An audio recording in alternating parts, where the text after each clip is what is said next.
I'm thinking about the rich truth that all of us are never separated from the power and the presence and love of God. And though we may feel a sense of separation from time to time, some more than others, underneath that sense of separation, which is a lie, by the way, we live in a field of unity with the oneness of the limitless love intelligence that governs everything. And I think about the fact that when we speak of consciousness, we must always delineate the difference between our consciousness and the content that is flowing through. I always like to, in my presentations, remind people that there is a difference between consciousness and content. Just as a great difference between the ocean and the content of the ocean. The ocean is H2O, it's water. And there's content in the ocean. There's pollution, mainly from human beings. There's fish, there's seaweed, there's all manner of things that are plankton, all manner of things that are in the ocean. But that which is in the ocean and passing through the ocean is the content of the ocean. The ocean is the ocean. Well, we are avenues of awareness. We are pure awareness. We are pure God consciousness. And then there's the content passing through. There's opinions, there's points of view, there's positionalities, and there's interpretation of past experiences. There's projections into the future. There's all manner of things that are moving through our consciousness that are not our consciousness. Now, when we begin to have spiritual practice, something happens when we're able to discern that the content is not us. That what we are is consciousness. That what we are is awareness itself. And when those insights occur, when those revelations occur, when those aha moments occur, when those satori moments occur, those moments are moments in which the eternal is breaking into time as our awareness. We become extemporal, out of time, and in that moment, that is the moment of moving into enlightenment, moving into having a revelational moment. So the work that we're doing, the work play as I like to call it, is to provide ourselves with a level of spiritual practice where we become candidates for such insight, where we become aware that we are awareness itself, candidates for such rich, luminous revelations, and then we have a level of practice where we stabilize those insights. They're not just fly by night. They're not just moments of memory of something that's happened in the past. Oh, I had a great moment with God, and now it's gone.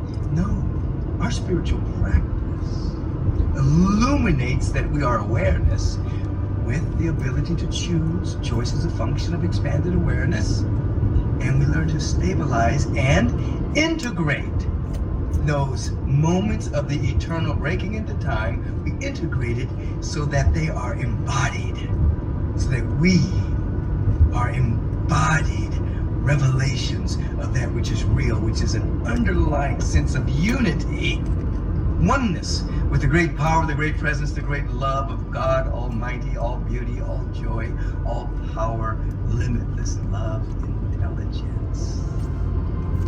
And so with that awareness, we might be asking, how do we stabilize an insight? Well, first of all, let me define an insight. An insight is an event that happens in our consciousness where we incrementally or suddenly become aware of or know something that we previously only believed. So we may have a belief system that leads us to a level of spiritual practice, primarily being meditation, affirmative prayer, life vision, hanging with high-minded people in the spiritual community, as we're doing here in Rishikesh. But so an insight is that moment where the eternal breaks into time, you see. Now we want to stabilize that insight. How do we stabilize that insight? One, we localize the cosmic celebration. Two, whole soul devotion. Three, surrender. Four, activation of potential. Let's break that down. Number one, we're localizing a cosmic celebration. We're coming to an awareness that the entire cosmos celebration, that it gets to participate in the realm of the divine. And what are we doing? We're localizing the cosmic celebration, so that we're allowing ourselves to get a real sense that there's a celebration going on, and I don't mean frivolity. I don't mean just a simple party. Every square inch of creation is in cosmic celebration, that it's alive, that it's awake, that it's a grand participant in the realm of divinity. And our role as spiritual beings, having a human incarnation, is to localize that celebration. That is to be a walking revelation of the cosmos. We have a place in the universe, and our place in the universe is to represent the entire cosmos according to our unique pattern. Now, with increasing advancement of technology, there's sometimes an alienation from nature, an alienation from each other, and an alienation from God. We're seeking to embrace, in the moment of localizing the cosmic celebration, embracing Mother Nature in every chance we get, embracing each other with a gentle bow to everyone that we meet and greet. Not necessarily walking down the street bowing, but every time we see a human being, every time we see a sentient being, there's an inward bow to the consciousness of God that's inside of that being. We're bowing. So any sense of alienation from humanity is dissolving, because we all know that saying we love humanity is abstract. We have to love the humans that we see and think about. We bow. And so, and then we embrace the presence of God. No alienation from God, the God of our understanding. We constantly yield to this presence. So, first, localize the cosmic celebration. Get a sense every single day when you wake up that there's something to celebrate. There's something good about to happen. There's something good perennially happening. We're just seeking to be receptive to it, to be available to it, to be open to it, to say yes to it, to live in the divine and sacred yes, that there's something to celebrate, so that the very body temple vibrates at that level, and the tonic chemicals flow through the body temple, and the immune system is stabilized, and the coherence of the brain happens, and the stabilization of the blood pressure takes place. Oh, there is something to celebrate. Even in the midst of great changes going on in the world of phenomena, there is something that is ever the same and is always seeking to emerge by means of us. That is the great God of the universe. Secondly, whole soul devotion. We must find that place within us and continue to nurture that place within us in which we are wholly devoted to this presence that is never in absence. The two greatest technologies are sincerity and earnestness. Sincerity is the purity of our motivation. Whether we're starting a business, whether we're entering into a relationship, whether we're working on our body temple, whether we are entering into proper nutrition for the body temple, there's a sincerity of motivation. We do not work out our body temple for vanity. We don't open up a business just for profit. We don't enter into a relationship just to satisfy our hunger. The purity of motivation means that everything that we do is for the purpose of reflecting and revealing the cosmos as only we can, to enter into the love ethic. So our motivation is pure, to be an instrument of the divine presence. We start a business to be of service. We enter into a relationship to perfect our loving. We take care of the body temple. The body temple can increase its capacity to hold more cosmic energy, so that we can be of greater service to birth the beloved community on earth as it is in the mind of infinite intelligence. So one, in purity of motivation, and that is sincerity. Second is earnestness. Earnestness means that we have some level of spiritual practice that we practice on a regular basis. Get this, whether we feel like it or not. That's earnestness.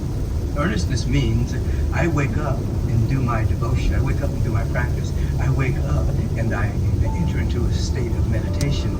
I wake up and I do my study. I wake up and I have a degree of fellowship with like-minded people in spiritual community. We have a level of earnestness because there will be moments in our humanness where we just won't feel like it. It's not a good day. We don't feel like it. The mind is cloudy. The body is tired. The emotions are raw. We don't feel like it. But earnestness makes us do a modicum of our spiritual practice in faith. Think of yourself perhaps as an Olympic champion. And when that Olympic champion is practicing their particular event, they'll wake up every single day and they'll swim the amount of laps they are to swim. They'll run around the track the amount of laps they are to run on that track. And they do it whether they feel like it or not. Because they know the end result of that is that they will be in shape and they'll have a level of practicing the fundamentals to such a degree that they'll become subconscious and subjective. They also know that when they begin the practice, even if they don't feel like it, added energy kicks in and they end up loving to do it even when they began to feel that they didn't want to do it. Sincerity and earnestness helps you stabilize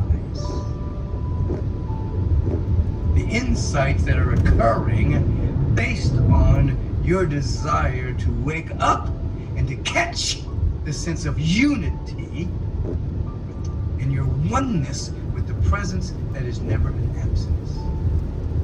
So there is this localizing cosmic celebration. There is whole soul devotion that leads to surrender. Surrender is a powerful way of living a surrender life. Doesn't mean waving the white flag. It's not in this terminology, it's not a battle cry. It's not a war language. I surrender, I give up. No. Surrender means I am giving my life over. I'm yielding the vital nerve center of my consent, as Dr. Howard Washington Thurman would describe it.